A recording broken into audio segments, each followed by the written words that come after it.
আসসালামু আলাইকুম হুজুর।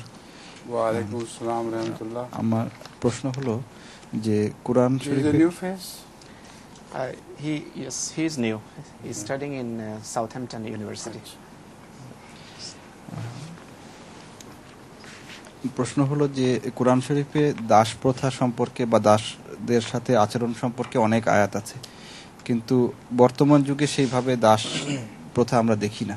তো এই সমস্ত আয়াতের বর্তমান যুগে প্রাসঙ্গিকতা বা প্রযোজ্যতা কি, কিভাবে প্রযোজ্য? He says, Huzur, in the Holy Quran there are many verses that deal with the subject of slavery, but in the present world we don't see any such scenario about which we can say that these verses are related to. But in each case an alternative is given, so there is no flaw in the Holy Quran. If only freedom of slaves was demanded, then we could say that the Quran is an old book and it has been left behind time. But without fail, every time it says if you can't free slaves, the alternative is this. And sometimes fasting, sometimes just feeding the poor, so on and so forth. Yes. এই প্রশ্নটা ছিল যে কোরআনে কারিমের অনেক আয়াত আছে যে সমস্ত প্রশ্ন তো স্পষ্ট ছিল, শামসুর বাংলাতেই বলেছে। তো হযরত আকদাস সাইয়্যিদুল্লাহ তাআলা বিন নাসিল আজিজের উত্তর হলো যে কোরআন শরীফে যেখানে দাস প্রথার কথা বলা আছে সেখানে দাস মুক্ত করার সাথে সাথে শুধু দাসকে মুক্ত করা বা স্বাধীন করার কথা বলে কোরআন ক্ষান্ত হয়নি, বরং সেখানে কোরআন সর্বত্র যে যারা দাস মুক্ত করার, হুজুর বলছেন যে কোরআন এমন একটি বই যে বইতে আপনি কোনো প্রকারের ভুল ভ্রান্তি বা কোনো প্রকারের ত্রুটি বা বিচ্যুতি পাবেন না। কোরআনে কারিমে যেখানে দাসদের স্বাধীন করার কথা বলে আর বা অনেক জায়গায় বলে যে তুমি এই ভুল করেছো, তুমি দাস স্বাধীন করো, অনেক জায়গায় বলে যে যদি দাস স্বাধীন করতে না পারো তাহলে তুমি সেই ক্ষেত্রে এই কাজ করো, এই নেকি করো বা এই পুণ্য করো, বা অনেক ক্ষেত্রে রোজার কথা বলা হয়েছে, অনেক ক্ষেত্রে অন্যান্য নেকির কথা বলা হয়েছে। তো কোরআনে কারিমে তুমি কোথাও কোনো প্রকারের ত্রুটি বা বিচ্যুতি কোরআনের শিক্ষার ভিতর দেখবে না। His question has got another portion. Can I tell you? He says, in the present scenario, what are the applicabilities of those verses which are related to slavery? That I've already answered.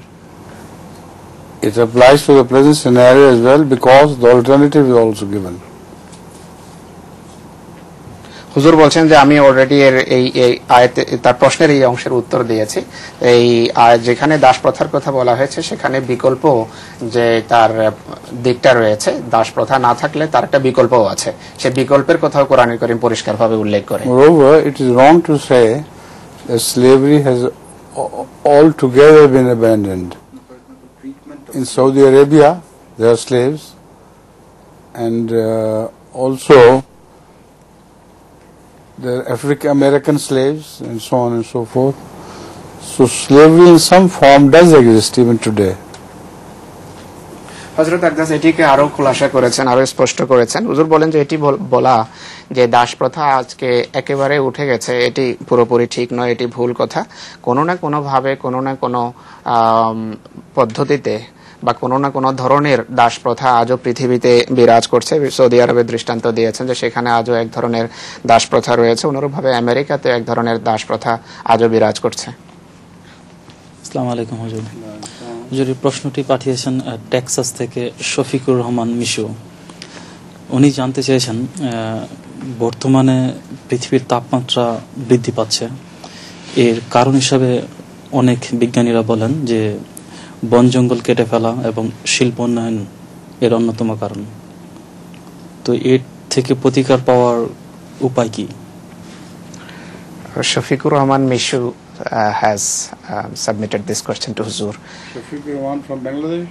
He is Bengali, Yes. but he is in America, Texas. Yeah, America, right. In the University of Texas. He is a research associate over there. His question is almost all of the scientists agree that the global temperature is rising day by day, and some of the scientists say that this is due to this industrial emission. Right. Some say this is due to deforestation. So his question, Huzur, should we go for to limit the industrial production, or should we go for deforestation, make for more forestation? It's a vicious circle, and industrial production cannot be reduced. More and more demand will be created by the consumers. So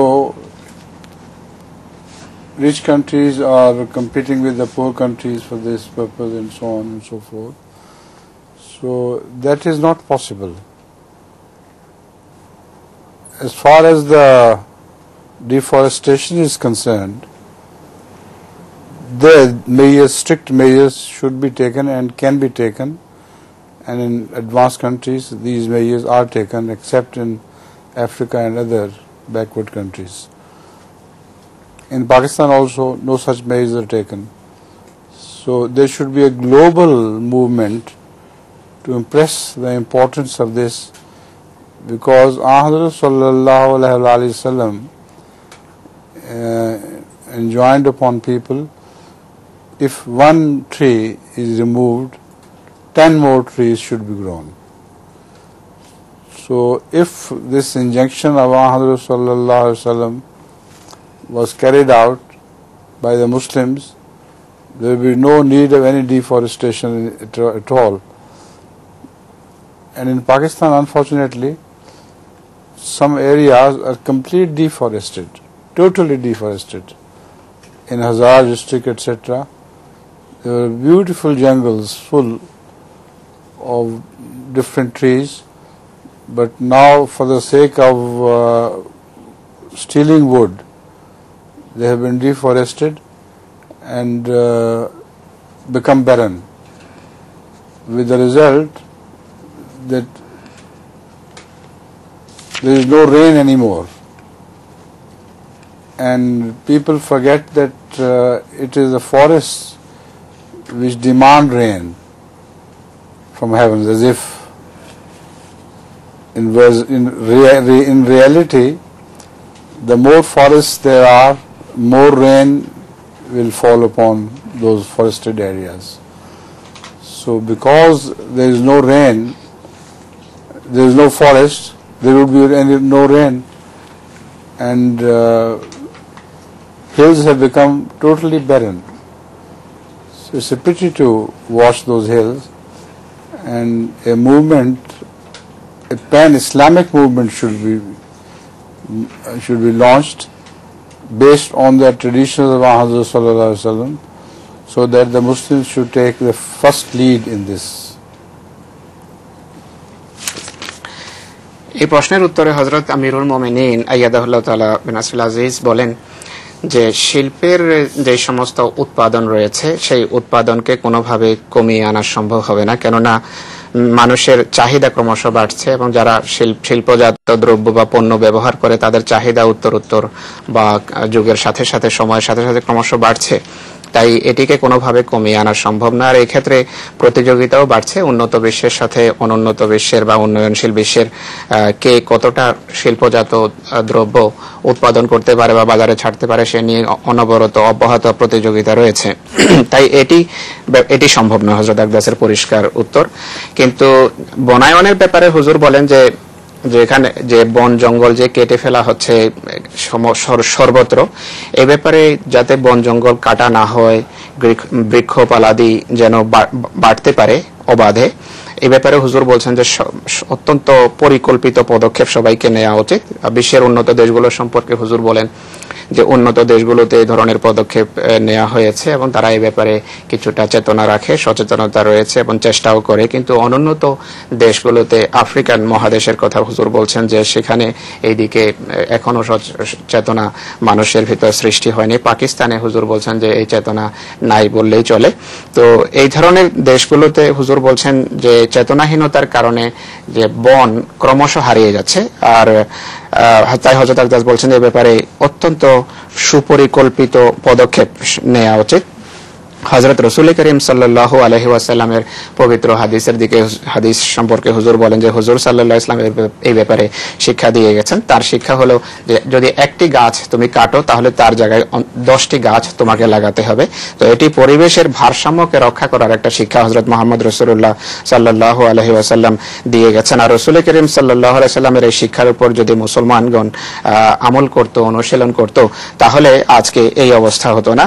হুজুর পাকিস্তানের বিশেষ একটা এলাকার দৃষ্টান্ত দেন যে সেই এলাকায় হাজারা জেলার কথা বলেন যে সেখানে কত সুন্দর জঙ্গল ছিল, বন ছিল, কিন্তু আজকে সেটি এলাকা খালি হয়ে গেছে। মানুষ জঙ্গল থেকে কাঠ চুরি করে বিক্রি করে। আর এইভাবে এই ধারা অব্যাহত থাকার কারণে সর্বত্র এখন যেখানে সুন্দর জঙ্গল ছিল এখন সেখানে কিছু নেই। তো এর ফলে বৃষ্টির যে মাত্রা সেটি অব্যাহতভাবে কমছে এবং বৃষ্টিহীনতার কারণে মানুষ অন্য ধরনের সমস্যার সম্মুখীন হচ্ছে। মানুষ ভুলে যায় যে জঙ্গল যদি থাকে তাহলে বৃষ্টি হয়, জঙ্গলেই বৃষ্টিকে আমন্ত্রণ জানায়। তো যেখানে জঙ্গল নেই, বন নেই, বৃষ্টি কোত্থেকে হবে? তাই হুজুর বলছেন যে আবার হুজুর পাহাড়ের কথাও বলেন যে পাহাড়ের চূড়া যেগুলো রয়েছে প্রায় সব খালি হয়ে গেছে যে গাছ এবং বৃক্ষপালাদি কাটার কারণে। তো এই সমস্ত পরিস্থিতিকে এড়ানোর জন্য, বৃষ্টিহীনতাকে এড়ানোর জন্য বা পরিবেশের যে ভারসাম্য নষ্ট হচ্ছে সেই ভারসাম্যকে ফিরিয়ে আনার জন্য বা বায়ু দূষণ যে সৃষ্টি হচ্ছে সেই দূষণকে কমিয়ে আনার জন্য হুজুর বলছেন যে একটা ইসলামী বিশ্বের মানে ইসলামিক দেশ বলা যায় যে ইসলামী বিশ্বে এক ধরনের বিশেষ পদক্ষেপ নেওয়া উচিত, যে পদক্ষেপ রাসূল করিম সাল্লাল্লাহু আলাইহি ওয়াসাল্লামের শিক্ষা অনুসারে যে বন জঙ্গলের হেফাজত করতে হবে এবং এর মাধ্যমে পরিবেশের ভারসাম্য রক্ষা হবে। ইসলাম হুজুর, আমার প্রশ্ন সূরা আল জাসিয়ার 5-6 নম্বর আয়াতের উপর। 5 নম্বর আয়াতে বলছেন আল্লাহ তাআলা, এইরূপে স্বয়ং তোমাদের সৃষ্টির মধ্যে এবং পৃথিবীতে তিনি যে সকল জীবজন্তু বিস্তার করেন উহাদের মধ্যে ওই জাতির জন্য নিদর্শনাবলী রয়েছে যারা দৃঢ় বিশ্বাস করে। 6 নম্বর আয়াতে বলছেন, এবং রাত্রি ও দিবসের পরিবর্তনের মধ্যে এবং আকাশ হতে আল্লাহ যে রিজিক নাযিল করেন যদ্বারা তিনি জমিনকে উহার মৃত্যুর পর জীবিত করেন, ইহার মধ্যে এবং বায়ুমণ্ডলের প্রবাহে বুদ্ধি সম্পন্ন জাতির জন্য বহু নিদর্শন আছে। হুজুর এই দুইটি আয়াতের উপর কিছু আলোকপাত করার জন্য অনুরোধ জানাচ্ছি। On the basis of verse number 5 and 6 of Surah Jasiyah, he raised his question. I'm going to recite. A'udhu billahi minash shaitanir rajim. Bismillahir rahmanir rahim. Wa fi khalqikum wa ma yabuthu min dabbatin ayatun liqaumin yuqinun. Wa ikhtilafil layli wan nahari wa ma anzalallahu minas samai min rizqin fa ahya bihil arda ba'da mawtiha wa tasrifir riyahi ayatul liqaumin yaqilun. He just I think while he was reading the subject appealed to him, or he liked the subject, so he requests Huzur to throw more light on the subject of these verses. They are apparent. I don't see why you require me to throw more light on this. There is a wonderful description of the earth coming to life again, and now the scientists have discovered that actually the earth begins to breathe, and because of rainfall it comes to life. And similarly the trees are also fundamentally they are alive. People consider them to be dead, but if people think, the thinking people who have wisdom, they will come to know that trees also are alive. On this, many investigations have been carried out, and the scientists have proved beyond a shadow of doubt that trees are not only live, but they communicate with each other. Previously they thought that the communication is because of the wind blowing from one direction to the other. So the disease of a tree or the position, healthy position, etc. of a tree is related to the nearby trees in which direction the wind blows. But they experimented and discovered that even if the wind blows in the opposite direction, the trees realize what is happening to the other trees downstream. So amazing things are happening. Inna fi zalika laayatil liqawmin yaqilun. Those people who have some wisdom, they think over it, ponder over this, and then they realize that there is a God, the Creator, who has created such wonderful things man could not think of. এই আয়াতগুলোর সূরা জাসিয়ার 5 এবং 6 নম্বর আয়াত, আর এই আয়াতগুলোর বঙ্গানুবাদ হাদিস সাহেব নিজেই পড়েছেন। তো এগুলোর উপরে হযরত আকদাসকে তিনি আলোকপাত করতে বলেছেন। তো হযরত আমিরুল মুমিনিন আইয়াদাহুল্লাহ তাআলা বলেন যে এই আয়াতের বিষয় তো স্পষ্ট, আমি জানি না আপনি আবার এর উপর আলোকপাত করতে বললেন কেন। এই আয়াতে আল্লাহ তাআলার যে সৃষ্টি, আল্লাহর যে প্রকৃতি, সেই প্রকৃতির ভিতর প্রতিটি বস্তু, প্রতিটি বৃক্ষপালা, প্রতিটি জীবজন্তু যে কিভাবে কাজ করছে এবং তাদের চলাফেরা, তাদের নড়াচড়া, তাদের অঙ্গভঙ্গি, তাদের প্রতিটি নড়াচড়াতে আল্লাহ তাআলার যে নিদর্শন প্রকাশ পাচ্ছে, সেই নিদর্শন সম্পর্কে বলা হয়েছে যে এটি শুধু সেই সমস্ত জাতির জন্য নিদর্শন যারা ইয়াকিন বা বিশ্বাস রাখে। হুজুর বলছেন যে এখানে অদ্ভুত বিষয় আজকে বিজ্ঞানের উন্নতির সাথে সাথে এর সামনে আসছে যে বিজ্ঞানীরা যে সমস্ত বন জঙ্গল রয়েছে বা বৃক্ষপালা বা গাছপালা রয়েছে, সেই সমস্ত গাছপালা সম্পর্কে আজকাল তারা মত ব্যক্ত করেন যে এই যখন বৃষ্টি হয় তখন এই বৃক্ষরাজি বা যে গাছপালা রয়েছে তারা নতুন করে নিঃশ্বাস প্রশ্বাস আরম্ভ করে বা তারা নিঃশ্বাস নেয়, তারা প্রশ্বাস ছাড়ে। তো এই ধরনের যে ধারণা, এগুলো পূর্বে ছিল না, কিন্তু বিজ্ঞানের আবিষ্কারের সাথে সাথে এটি এখন স্পষ্ট হচ্ছে এবং কোরআন কারীম এটি অনেক পূর্বেই বলেছে। আর হুজুর বলছেন যে আগে মানুষের ধারণা ছিল যে গাছ, যা বৃক্ষ মৃত, সেগুলোর ভিতর কোনো জীবন নেই, জীবনের কোনো উপকরণ নেই বা জীবনের কোনো কিছু নেই, কোনো লক্ষণ নেই। কিন্তু আজকে হুজুর বলছেন যে এই বিষয়ে এখন তারা বুঝতে পেরেছে বা মেনেছে বা জেনেছে বা বলে যে হ্যাঁ, বৃক্ষের ভিতরও জীবন রয়েছে। কিন্তু হুজুর বলেন যে এই বিষয়টি শুধু তারা বুঝে যারা বিজ্ঞানীদের ভিতর উলুল আলবাব বা আলবাব শব্দ হুজুর ব্যবহার করেন নাই, বিজ্ঞানীদের ভিতর যারা বুদ্ধিমান, যারা ধীমান, যারা এই ধরনের জ্ঞান রাখে। তো হুজুর আরো বলেন যে ইতিপূর্বে ধারণা ছিল যে গাছপালা বা বৃক্ষরাজি পরস্পরের ভিতর মতের বা ভাবের আদান প্রদান করে থাকে, ভাব বিনিময় করে। আর ধারণা এমন ছিল যে ইতিপূর্বে যে যখন বাতাস প্রবাহিত হয় তখন বাতাস যেদিকে প্রবাহিত হয় সেই বাতাসের অভিমুখে বা যেদিকে বাতাস যায় সেই দিকেই এক বৃক্ষ থেকে দ্বিতীয় বৃক্ষের দিকে ভাব বিনিময় হয়। হয়তো রোগের প্রসার হচ্ছে এক গাছ থেকে অন্য গাছে, বা ইতিবাচক কোনো দিক বা ভালো দিক যদি কোনো থাকে, সেই ভালো দিকটাও এক গাছ থেকে, এক বৃক্ষ থেকে দ্বিতীয় বৃক্ষে স্থানান্তরিত হচ্ছে। কিন্তু আজকে বিজ্ঞানীরা এটা বলতে বাধ্য হচ্ছে বা এটা স্বীকার করছে যে শুধু বাতাসের অনুকূলেই নয়, বরং বাতাস যদি উল্টো দিকেও বয়ে যায়, অন্যদিকের বৃক্ষের ভিতর একইভাবে ভাবের বিনিময় হচ্ছে বা একইভাবে রোগের প্রসার হচ্ছে, বা ভালো যদি কোনো দিক থাকে সেই দিকটাও এক বৃক্ষ থেকে অন্য বৃক্ষে প্রসারিত হচ্ছে। তো হুজুর বলছেন যে এগুলো অদ্ভুত অসাধারণ দিক এবং অত্যন্ত আকর্ষণীয় বিষয় যা কোরআন কারীম বর্ণনা করেছে। আর এগুলো নিঃসন্দেহে আল্লাহ তাআলার নিদর্শন, কিন্তু শুধু সেই সমস্ত জাতির জন্য। হুজুর আয়াতটি পড়েছেন যে ইন্না ফি যালিকা লা আয়াতুল লিকাওমি ইউকিনুন, যে সেই সমস্ত জাতির জন্য এতে নিদর্শন রয়েছে যারা ইয়াকিন এবং বিশ্বাস রাখে।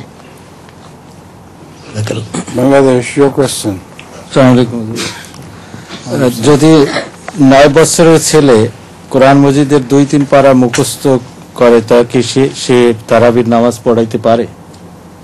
Huzur, if a boy of 9 in particular memorizes or commits to memory 2 or 3 para of the Holy Quran, can he lead Tarawih prayer in any of the Jamaats? Can he lead the prayer of what? Tarawih in Ramadan. In Ramadan, if the boy is young, 9 years old. 9 years old. Tarawih is not a must. Why should you impose on a young boy to lead the Tarawih when he remembers only 3 paras, etc.? So people should get up in the morning and do their tahajjud. That should be encouraged. হুজুর আকদাস বলেন যে তারাবি তো ফরজ নয়, এটা আবশ্যকীয় নামাজ নয়, আর তাই একটা 9 বছরের ছেলেকে কেন আপনারা এ ব্যাপারে বিরক্ত করবেন? হুজুর বলছেন যে রাতের বেলা উঠুন, তাহাজ্জুদ পড়ুন, সেটি যথেষ্ট হবে। হুজুরের প্রশ্নটা আমেরিকা থেকে আসছে। হুজুর, লরেন্স অফ অ্যারাবিয়া সম্পর্কে আমাদেরকে কিছু বলবেন? Somebody else requests Huzur to throw light on a personality called Lawrence of Arabia. Lawrence of Arabia Yes. was an intelligence officer. He was not genuine. So he has amassed great fame, apparently, of the one who loved Arabs, etc. But it is all wrong. He was like a CIA officer, the British intelligence officer, who worked for the cause of the British in Arabia. হুজুর বলছেন যে এই ব্যক্তি একজন গোয়েন্দা কর্মকর্তা ছিল যে আরবে কাজ করছিল, আর সে একজন কি বলে এমন ব্যক্তি ছিল না যে বিশ্বাসযোগ্য, যাকে বিশ্বাস করা যায় বা নির্ভরযোগ্য ব্যক্তিত্ব ছিল না।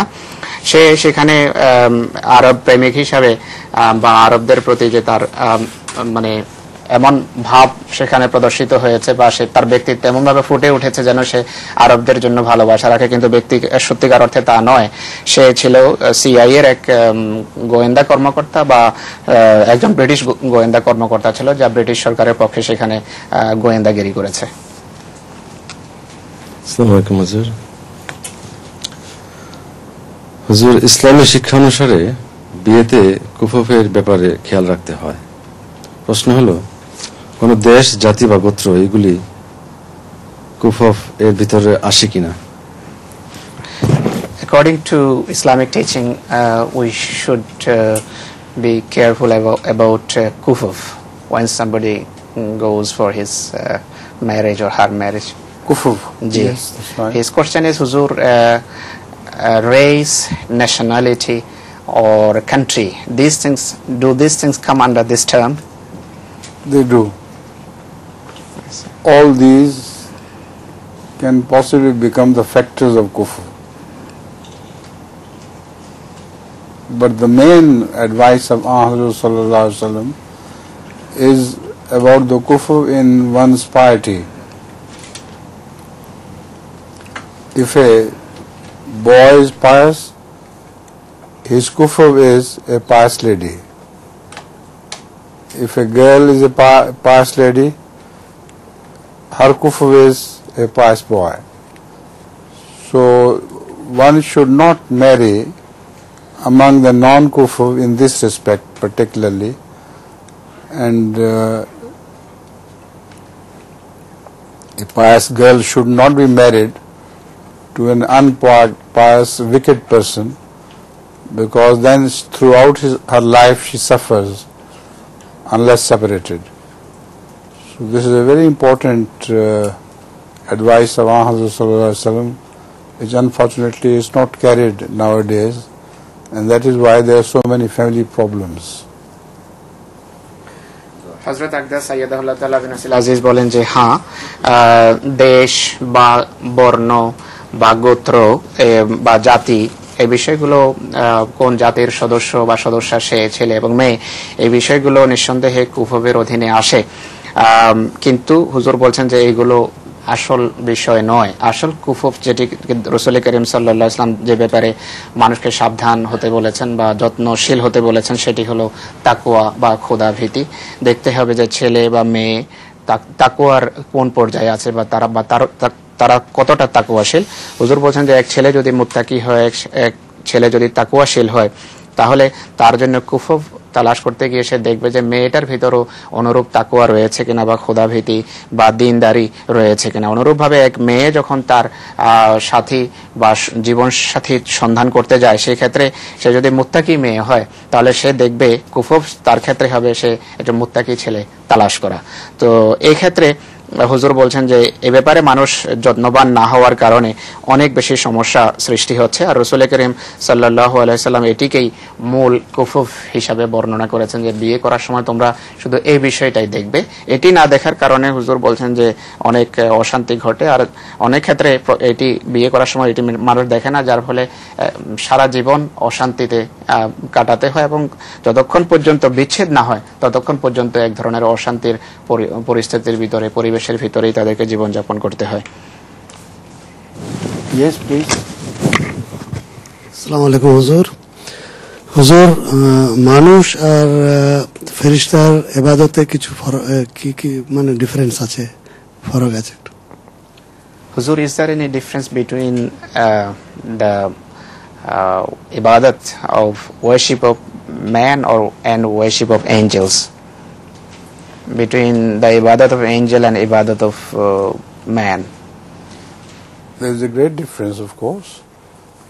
Angels worship Allah and they can't do anything else but worship. They are made on one keel and they have to, by the necessity of their making, constantly praise Allah. And this is what they said at the time when they were told that Allah is going to create Adam. We say your tasbih and also your taqdees. So angels can do nothing else, but humans can be of two types.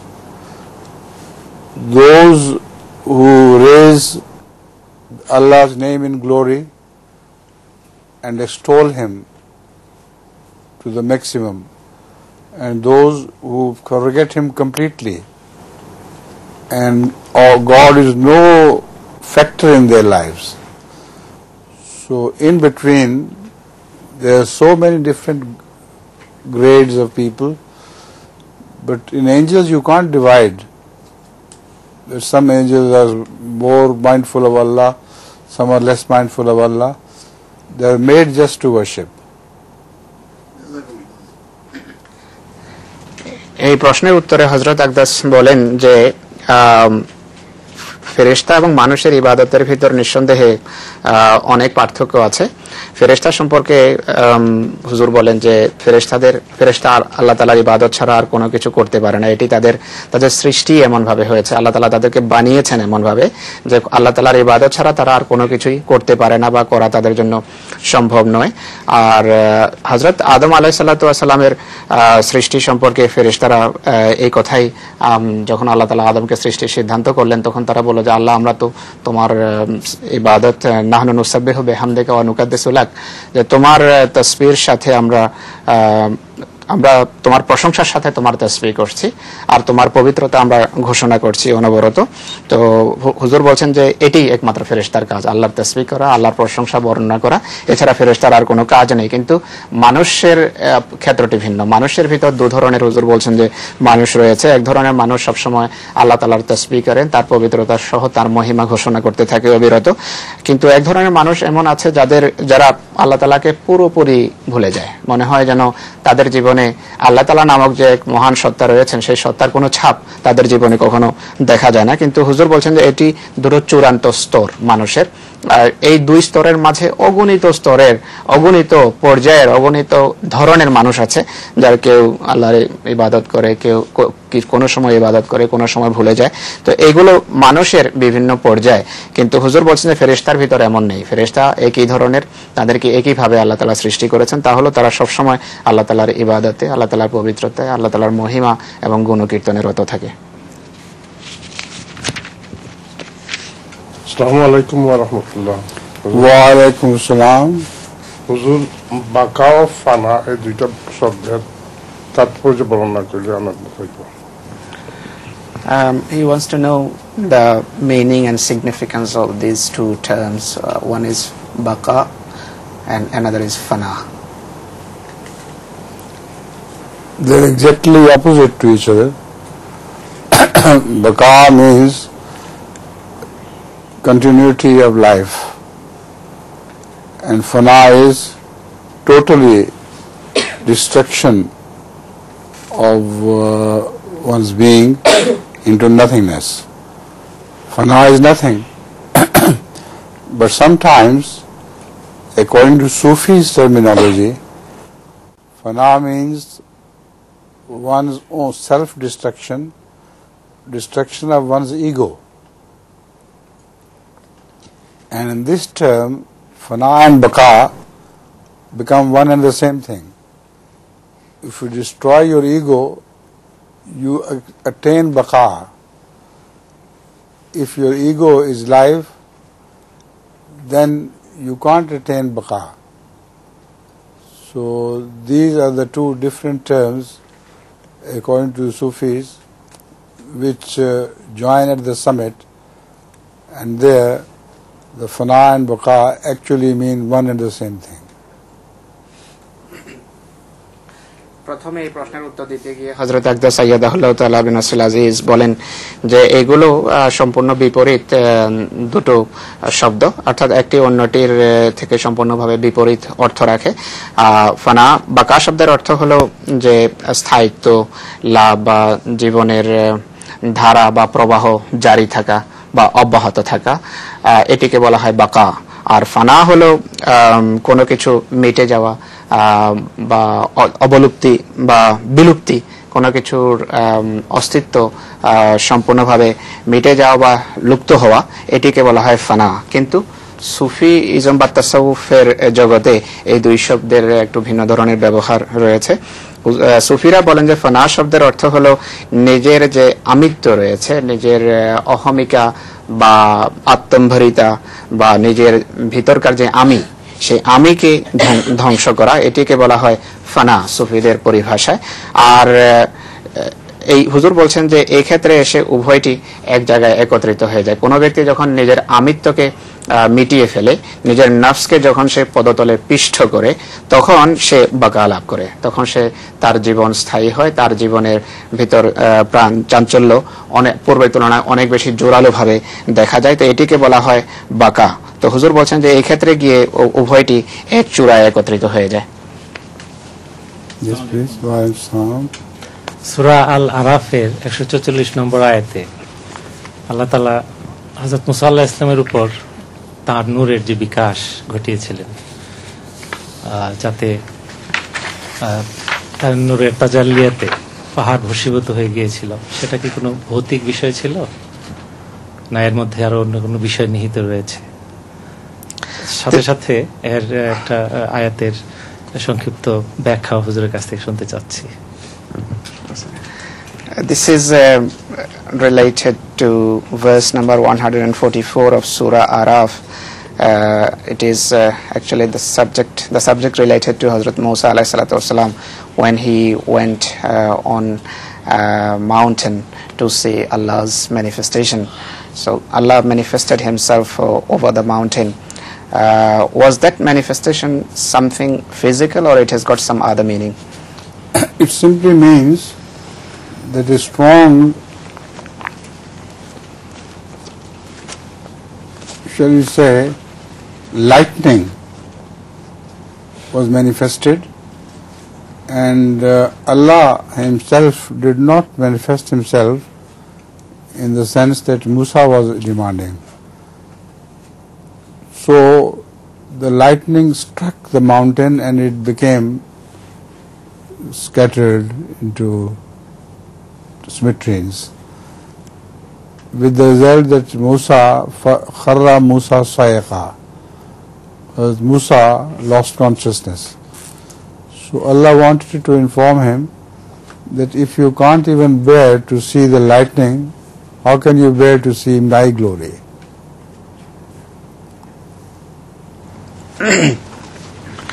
হযরত আকদাস এই ব্যাপারে বলেন যে আসলে পাহাড়ের উপর যে আল্লাহ তাআলার বিকাশ ঘটেছিল হযরত মুসা আলাইহিস সালামের অনুরোধে, আল্লাহ তাআলাকে দেখার তিনি অনুরোধ করেছিলেন।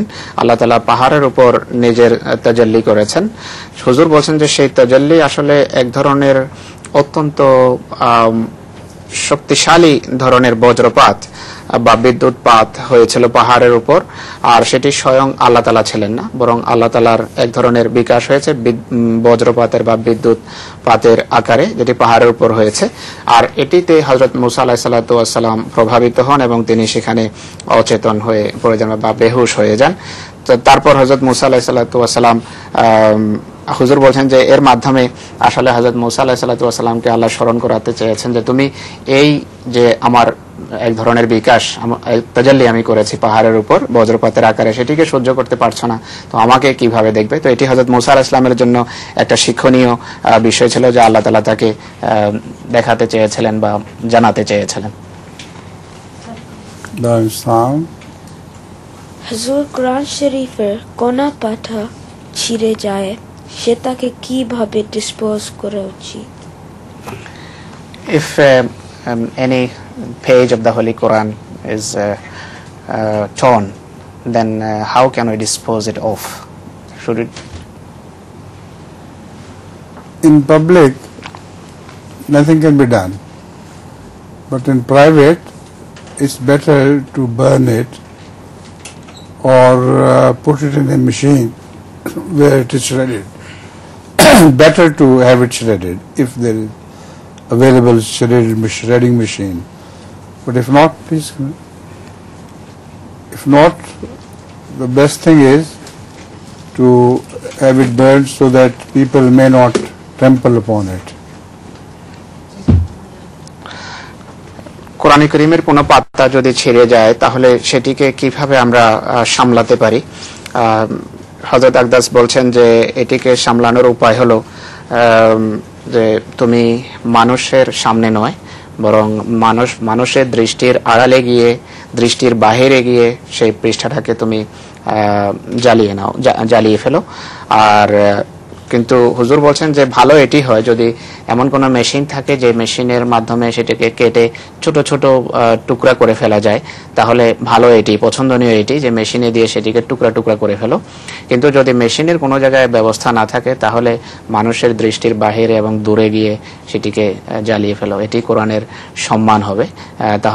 এর ফলে এই কোরআনের পাতা আর মানুষের পায়ের নিচে আসবে না। আসসালামু আলাইকুম হুজুর, মরা মানুষের কাছে বসে কোরআন পড়া যাবে না? There is a custom everywhere that people normally recite the Holy Quran sitting beside a dying person. Is it lawful? It is permitted, particularly about Surah Yasin. It is the injunction of Muhammad sallallahu alaihi wasallam that a dying person, but in the presence of a dying person, Surah Yasin should be recited. And this is a custom which still follows, and Hazrat Masih Maud al-Salam himself has mentioned that once he was very seriously ill, until people thought it's time for saying Surah Yasin. So many times Surah Yasin was recited over Hazrat Masih Maud al-Salam, and people used to run to the other room and try to weep and sob until Allah Ta'ala told him in a way the treatment of that disease, and with the grace of Allah, when this treatment was elected, totally all disease left him and he became absolutely fresh. And for the first time after many nights he went to natural sleep.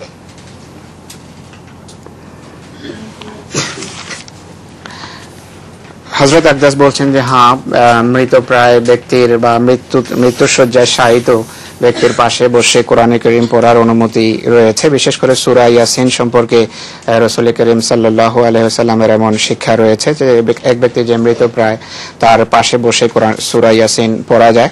হযরত মসিহ মাউদ আলাইহিস সালাতু ওয়াস সালামের জীবনে এই ধরনের ঘটনা আছে। একবার তিনি মারাত্মকভাবে অসুস্থ ছিলেন এবং প্রায় মৃত্যুর পথের যাত্রী ছিলেন। মানুষ ভেবেছে যে এখন ইনি আর সত্যিকারের জীবন ফিরে পাচ্ছেন না বা তিনি মৃত্যুর পথের নিশ্চিত একজন পথিক।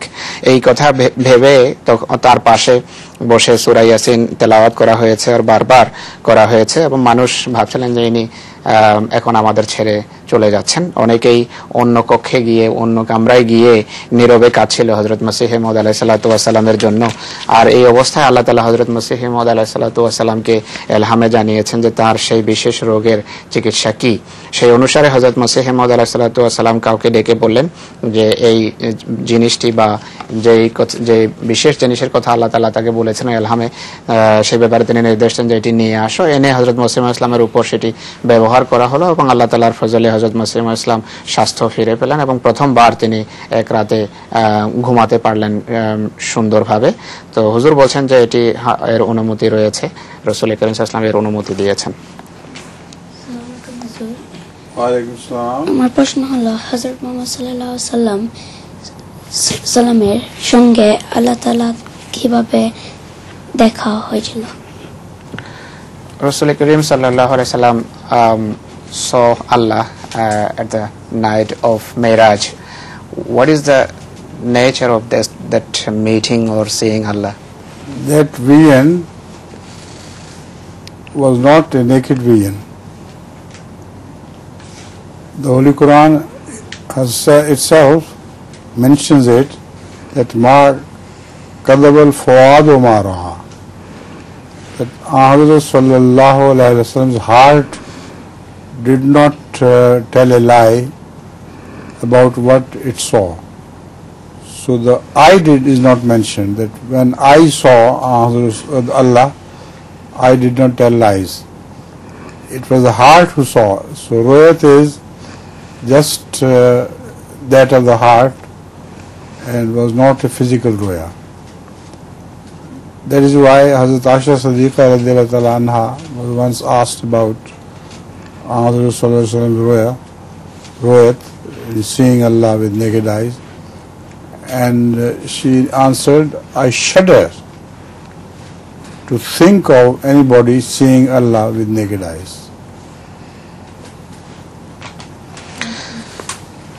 মেরাজ সম্পর্কে প্রশ্ন করা হয়েছে যে মেরাজের রাতে রাসূল করিম সাল্লাল্লাহু আলাইহি ওয়াসাল্লাম আল্লাহ তাআলাকে দেখেছিলেন, সেই দেখার স্বরূপ কি ছিল বা সেই দেখা কেমন বিষয় ছিল। হযরত আকদাস বলেন যে সেটি রাসূল করিম সাল্লাল্লাহু আলাইহি ওয়াসাল্লামের চোখের দেখা নয়। আল্লাহ তাআলাকে তিনি বাহ্যিক চোখে দেখেননি, বরং কোরআনে কারীম বলে যে মা কাযাবাল ফুয়াদু মা রাআ, যে রাসূল করিম সাল্লাল্লাহু আলাইহি ওয়াসাল্লাম সেদিন যা দেখেছিলেন সেটা হুজুর সাল্লাল্লাহু আলাইহি ওয়াসাল্লামের হৃদয়ে দেখেছিল, তার চোখ বা এই চোখ দেখেনি, বরং রাসূল করিম সাল্লাল্লাহু আলাইহি ওয়াসাল্লামের হৃদয়ের দেখা ছিল সেটি। তিনি যা দেখেছেন হৃদয় দিয়ে দেখেছেন, বাহ্যিক চোখ দিয়ে নয়। তো হযরত আয়েশা সিদ্দিকা রাদিয়াল্লাহু আনহার একটা উক্তি হুজুর শুনান এখানে যে একবার তাকে কেউ রাসূল করিম সাল্লাল্লাহু আলাইহি ওয়াসাল্লামের খোদা তাআলাকে দেখা সম্পর্কে প্রশ্ন করলে, মানে বাহ্যিক চোখে দেখা সম্পর্কে প্রশ্ন করলে তিনি উত্তর দিলেন যে আল্লাহ তাআলাকে বাহ্যিক চোখে বা চোখে দেখার কথা তো আমি মুহূর্তের জন্য ভাবতে পারি না, এটি তো মানুষের জন্য কোনোভাবে ভাবা সম্ভবই নয়।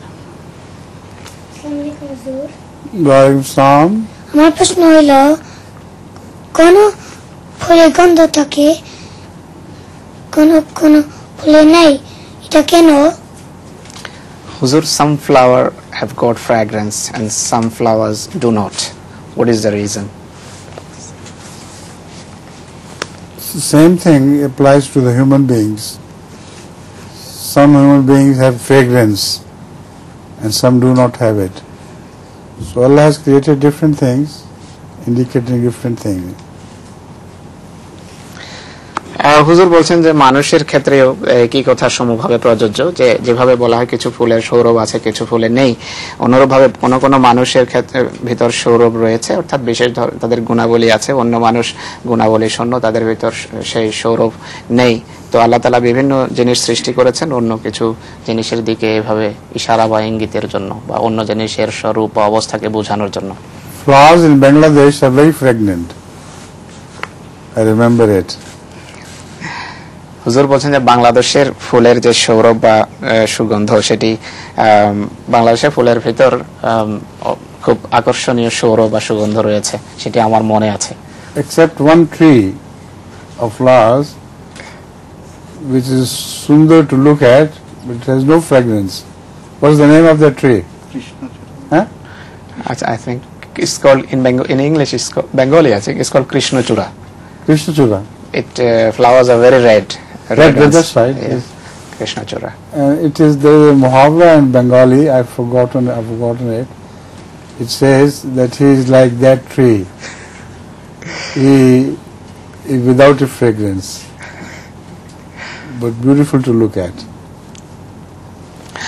হুজুর বলছেন যে বাংলাদেশে একটা গাছ আছে এমন, যে গাছে খুব সুন্দর ফুল হয় কিন্তু সেই ফুলের কোনো সুগন্ধ নেই বা কোনো সৌরভ তাতে নেই। তো হুজুর বলছেন বাংলাদেশে এটি একটি প্রবাদের রূপ নিয়েছে, যে কোনো ব্যক্তি যখন যার ভিতর কোনো গুণাবলী থাকে না, বাহ্যিক সৌন্দর্য থাকে, তাকে সেই গাছ কৃষ্ণচূড়া গাছের সাথে তুলনা করা হয়, যে এই লোকটা তো সেই কৃষ্ণচূড়া গাছের মতো, যার ফুল সুন্দর কিন্তু কোনো সুগন্ধ তার ভিতর নেই। Next. হুজুর, শবে মেরাজের সম্পর্কে কিছু আলোকপাত করুন। হুজুর, could you kindly enlighten us about Shabe Me'raj or about Me'raj? Me'raj was not physical. It was just a vision, as I have already quoted. Ma kadhab al-fuadu ma ra'a. Hazrat sallallahu alaihi wasallam kept sleeping by the wall of Khana Kaaba, and according to the tradition, when Me'raj was finished, it doesn't say that he returned from beyond to the heavens, but it says Summastakhaza, then he woke up. So there is positive proof that Me'raj was not physical. হযরত আকদাস এই প্রশ্নের উত্তরে বলেন যে মেরাজ একটা আধ্যাত্মিক অভিজ্ঞতা ছিল, এটি দৈহিক কোনো সফর বা ভ্রমণ ছিল না। রাসূল করিম সাল্লাল্লাহু আলাইহি ওয়াসাল্লাম এটি একটি দিব্য দর্শন ছিল, যার হৃদয়ের চোখে রাসূল করিম সাল্লাল্লাহু আলাইহি ওয়াসাল্লাম দেখেছেন, এবং সেই আয়াতটা কিছুক্ষণ আগেই হুজুর পড়েছেন যে মা কাযাবাল ফুআদু মা রাআ, যে রাসূল ইসলামের হৃদয় যা দেখেছে সে ব্যাপারে মিথ্যা বলেনি। তো রাসূল করিম সাল্লাল্লাহু আলাইহি ওয়াসাল্লামের এটি একটি আধ্যাত্মিক অভিজ্ঞতা ছিল। আর হাদিস অনুসারে রাসূল করিম সাল্লাল্লাহু আলাইহি ওয়াসাল্লাম তখন খানা কাবার দেয়ালের পাশে ঘুমোচ্ছিলেন, এবং হাদিসে উল্লেখ আছে যে হাদিস কোথাও বলে না যে রাসূল করিম সাল্লাল্লাহু আলাইহি ওয়াসাল্লাম আকাশে গিয়েছেন বা আকাশ থেকে ফিরে এসেছেন, বরং হাদিস অনুসারে সুম্মাস্তাই কাজা শব্দ ব্যবহার হয়েছে, যে হুজুর ঘুমন্ত ছিলেন, এই দিব্য দর্শনের পর হুজুর জাগ্রত হলেন, তার চোখ খুলে গেল। এটি থেকে পরিষ্কারভাবে বোঝা যায় যে একটি আধ্যাত্মিক রোয়া বা স্বপ্ন বা কাশফ ছিল রাসূল করিম সাল্লাল্লাহু আলাইহি ওয়াসাল্লামের। ওয়া আলাইকুম আসসালাম ওয়া রাহমাতুল্লাহ।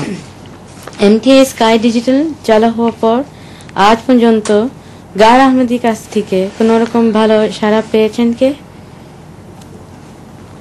Since Sky Digital is launched by Ahmadiyya Muslim community, she told me on phone they have received many phone call from non-Ahmadi friends.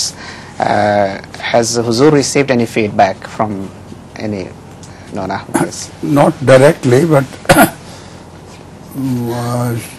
Sayyid Nasir Shah Sahib regularly relates to me that many non-Ahmadis are watching now, and they deeply appreciate the Ahmadi attitude in answering different questions.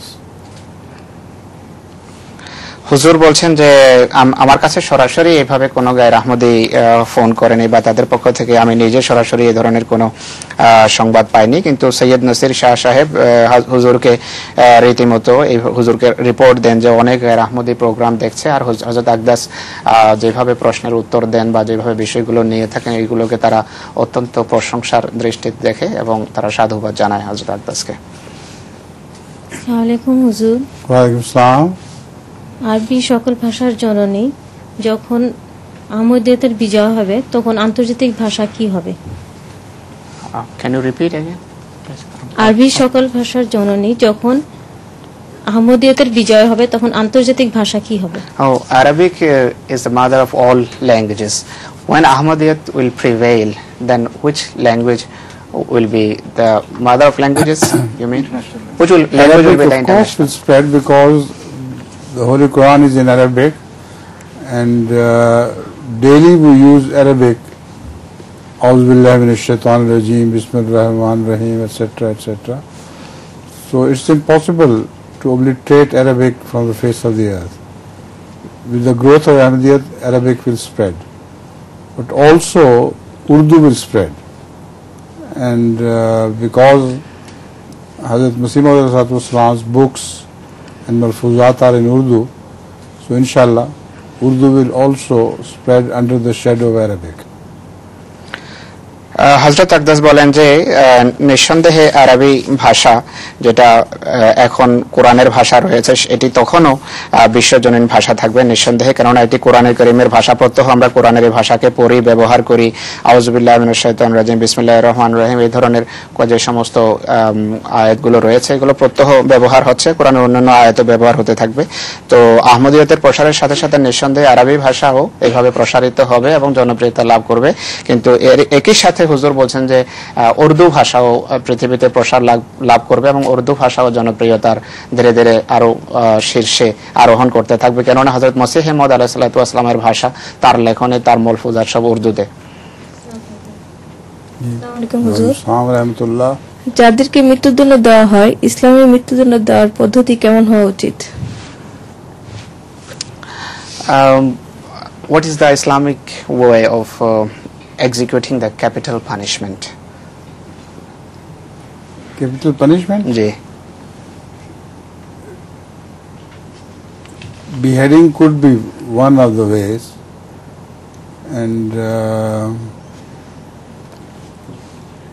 hanging by rope could be another way. So there is not a definite way of killing, but the death should be caused by any weapon or by hanging by the rope. হুজুর বলছেন যে নির্দিষ্ট কোনো এমন রাস্তা বা পদ্ধতি বলে দেয়া হয়নি ইসলামে, কিন্তু একটি হতে পারে যে শিরচ্ছেদ, দ্বিতীয়টি হতে পারে যে কাউকে ফাঁসি দেওয়া যেতে পারে কোনো রশিতে ঝুলিয়ে। তো হুজুর বলছেন যে এটি দুটো উপায়, হয়তো রশি বা অন্য কোনো অস্ত্রের মাধ্যমে অস্ত্র ব্যবহার করে শিরচ্ছেদ করে মৃত্যুদণ্ড দেওয়া যেতে পারে। পাকিস্তানে বর্তমান পরিস্থিতিতে যুদ্ধ যদি সর্বত্র ছড়িয়ে পড়ে তখন আহমদিরা নিজেদেরকে কিভাবে হেফাজত করতে পারবে? From Bangladesh, Mansoor Ahmad Sahab has submitted this question to Huzur for his kind comment. The question is, he says that now the war is limited within the boundaries of Afghanistan. So time might come when it will spread all around Pakistan, still beyond the borders. In that case, what sort of protective measures Pakistani Ahmadi brothers should take? Pakistani Ahmadis cannot have any protective measure apart from the one suggested by Hazrat Masih Maud alayhi salatu wassalam, that आग है पर आग से वो सब बचाए जाएंगे जो कि रखते हैं खुदाए जुल अजाइब से प्यार. There is fire, no doubt about it, but all those will be saved from the fire who have in their hearts love of Allah. So this has happened many times before during zalzala, etc., etc., during plague and so on and so forth. So it has been realized in the past, so it will be realized in the future, inshallah. হযরত আকদাস সাইয়্যিদুল্লাহ তাআলা বিন আসল আজিজ বলেন যে পাকিস্তানের আহমদীরা হযরত মসিহ মাউদ আলাইহিস সালাতু ওয়াস সালামের বর্ণিত পন্থা ছাড়া বা উপায় ছাড়া বাঁচার অন্য কোনো রাস্তা খুঁজে পাবে না বা অবলম্বন করতে পারবে না, সেটি সম্ভব নয়। হযরত মসিহ মাউদ আলাইহিস সালাতু ওয়াস সালাম যা বলেছেন সেটি একটি পংক্তি হযরত আকদাস পড়েছেন যে আগ है पर आग से वो सब बचाए जाएंगे वो जो रखते हैं खुदाए जुल अजाइब से प्यार, যে সর্বত্র শুধু আগুন আর আগুন, অগ্নি এবং অগ্নি পরিলক্ষিত হচ্ছে, দেখা যাচ্ছে, কিন্তু এই আগুন থেকে শুধু তাদেরকে রক্ষা করা হবে যারা সেই খোদা তাআলাকে ভালোবাসে, সেই খোদার সাথে প্রেম রাখে, ভালোবাসা রাখে, যে খোদা মহা আশ্চর্যের অধিকারী। তো হুজুর বলছেন যে হৃদয়ে খোদার জন্য ভালোবাসা, খোদা প্রেম, সেটাই এই আগুন থেকে রক্ষা করবে। হুজুর বলছেন যে অতীতে বারবার আহমদীদের ক্ষেত্রে এটি ঘটেছে, যে ভূমিকম্পের সময় এমনটি হয়েছে, আর প্লেগ মহামারীর সময় এমনটি হয়েছে, যে আল্লাহ তাআলা নিদর্শনমূলকভাবে আহমদীদেরকে রক্ষা করেছেন। যে অতীতে যেহেতু এটি হয়েছে, ইনশাআল্লাহ ভবিষ্যতেও হবে। Your question, please. আসসালামু আলাইকুম হুজুর। ওয়া আলাইকুম আসসালাম। আমার প্রশ্ন হলো, জুম্মার সময় অনেকে ইমামের দিকে না তাকিয়ে ক্যামেরার দিকে থাকে, এতে ক্ষতি আছে কিনা? Is this a laughing matter? No, Huzur, but the question is that on Jummah day sometime people instead of looking to Huzur or looking to Imam, they look towards camera. Some people. Is it not bad? Well, it's bad to look directly in my face. It makes me nervous if somebody is looking up. And that is why I have instructed repeatedly that look down instead of looking up and facing me, staring me in the eyes. But to look at the camera is also bad. They want to project themselves through the camera. If they do it, this is bad. But if they do it unintentionally, then it's not bad. It happens. হযরত আকদাস এই প্রশ্নটা আমি আবার বলি যে জুমার দিন অনেকে ইমামের দিকে বা হুজুরের দিকে না তাকিয়ে ক্যামেরার দিকে তাকিয়ে বসে থাকে, এটি অপছন্দনীয় নয়। হযরত আকদাস বলছেন যে এই ব্যাপারে আমি ইতিপূর্বে বলেছিলাম যে তোমরা আমার চোখের দিকে সরাসরি তাকাবে না যখন আমি খুতবা দেই, আর এতে হুজুর অস্বস্তি অনুভব করেন, অস্বস্তি বোধ হয় ওনার। তাই হুজুর বলছেন যে অন্যদিকে তাকাও, আমার চোখ বা আমার চেহারাকে বাদ দিয়ে অন্যদিকে তাকাও। কিন্তু হযরত আকদাস বলছেন যে ক্যামেরার দিকে তাকানো ঠিক না, খুতবা শোনা বাদ দিয়ে। কেউ যদি নির্দিষ্টভাবে নিজের চেহারাকে দেখানোর জন্য ক্যামেরার দিকে তাকায়, তাহলে এটি অপছন্দনীয় কাজ, এটি ঠিক নয়। কিন্তু কোন সময় যদি অনিচ্ছায় চোখ পড়ে যায়, হুজুর বলছেন যে এতে অসুবিধার কিছু নেই। But sometimes I have to look in the camera, towards the lens of the camera, because people write to me that when you speak, kindly look in the camera as well, because when we watch the television, then we have the impression that you're looking directly at us. হযরত আকদাস বলছেন যে অনেক সময় আমাকে জেনে শুনে ক্যামেরার দিকে তাকাতে হয়। এর কারণ হলো মানুষ আমাকে লেখে যে হুজুর আপনি যখন খুতবা দেন তখন আপনি যদি ক্যামেরার দিকে তাকিয়ে কিছু বলেন তাহলে মনে হয় হুজুর সরাসরি আমাদেরকে সম্বোধন করছেন।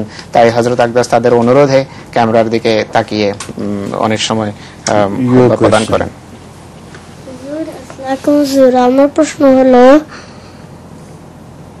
পান খাওয়া ভালো? Is it good to eat or consume pan? Well, there is no harm, but it is bad perhaps for the teeth.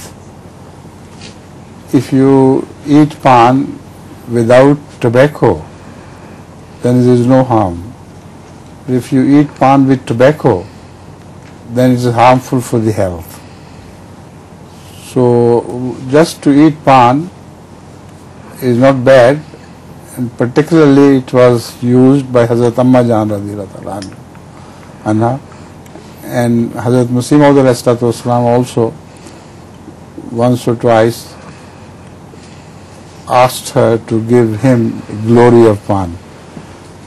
So how can we say that pan is bad, but there was no tobacco in it? And tobacco eating through pan is bad.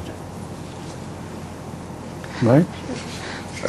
হুজুর বলছেন যে পান খেলে ক্ষতি নেই তেমন, কিন্তু আবার বলছেন যে এটি দাঁতের জন্য অবশ্য যদি তুমি তামাক খাও বা তামাক ব্যবহার করো তাহলে এর ক্ষতিকর দিক রয়েছে, কিন্তু শুধু পান খাওয়া হুজুর বলছেন যে এতে কোনো ক্ষতি নেই, শুধু পান খাওয়া যেতে পারে। হযরত আম্মাজান পান খেতেন, পান ব্যবহার করতেন।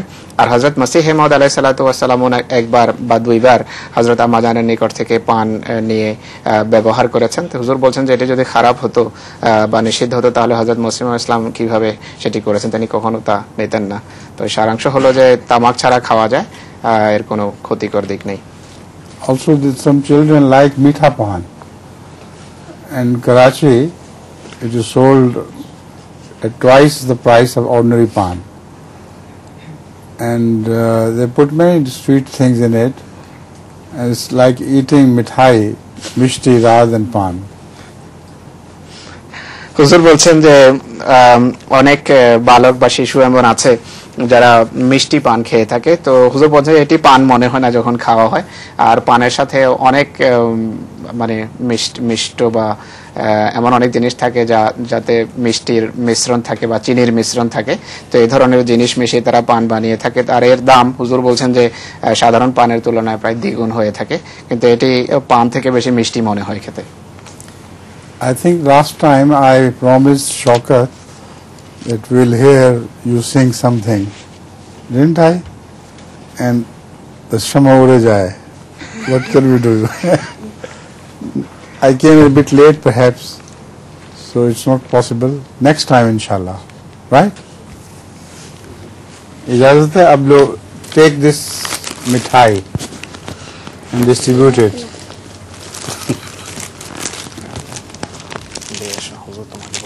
And take this mithai. I'll take leave of you, and you distribute mithai, that is mishti. And inshallah next time. God bless you.